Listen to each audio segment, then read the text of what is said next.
Tollywood star hero power star Pavan Kalyan గారు ఎంతో అద్భుతంగా నటిస్తున్న సినిమా పేరు హరిహర వీరమల్లు. బందిపోటు గెటప్లో ఈ సినిమాలో పవన్ కళ్యాణ్ గారు నటించనున్న విషయం మనకందరికీ తెలిసిందే.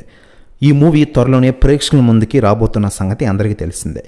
మార్చి 28న ఈ చిత్రాన్ని విడుదల చేస్తామని ఇప్పటికే నిర్మాతలు అంటున్నారు. కానీ చాలా వరకు ప్రీ ప్రొడక్షన్ వర్క్ బ్యాలెన్స్ ఉండడంతో ఏప్రిల్ లేదా మే నెలలో విడుదలవుతుందని అంటున్నారు. ఇదంతా పక్కన పెడితే ఈ సినిమాకు సంబంధించిన ప్రమోషనల్ కంటెంట్ ఒక్కొక్కటిగా బయటకు వదులుతున్న విషయం మనకందరికీ తెలిసిందే. నెల రోజుల క్రితం పవన్ కళ్యాణ్ పాడిన పాట వినాలి సాంగ్ని రిలీజ్ చేయగా అనుకున్నంత రెస్పాన్స్ ఆ పాటకు రాలేదనే విషయం తెలిసిందే. అభిమానులు ఈ సినిమా నుండి మంచి హైప్ ఇచ్చే కంటెంట్ ఇస్తుందేమని ఎదురు చూస్తూ ఉన్నారు. కానీ ప్రొడక్షన్ టీం నుండి నీరసపు ప్రమోషనల్ కంటెంట్స్ మాత్రమే వస్తూ ఉన్నాయి.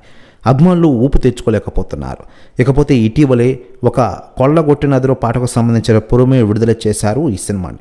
2 రోజుల క్రితం పవన్ కళ్యాణ్ నిధి అగర్వాల్తో ఉన్న పోస్టర్ని విడుదల చేసి ఈ సాంగ్ ప్రకటన చేయగానే అందరూ ఉస్సురుమన్న విషయం తెలిసిందే. దీంతో ఈ సినిమా అప్డేట్ కోసం చాలా మంది వెయిట్ చేస్తూ ఉన్నారు. మరోవైపు ఈ సినిమా మార్చిలో రిలీజ్ చేస్తారని ఇప్పటికే నిర్మాతలు ప్రకటించగా ఈ సినిమాపై గంపిడాసులు పెట్టుకున్నారు పవన్ కళ్యాణ్ గారి అభిమానులు. పవన్ కళ్యాణ్ గారి సినిమా థియేటర్లోకి వచ్చి చాలా సంవత్సరాలు అవుతోంది. రాజకీయాలతో ఆయన ప్రస్తుతం బిజీగా ఉంటున్న విషయం తెలిసిందే.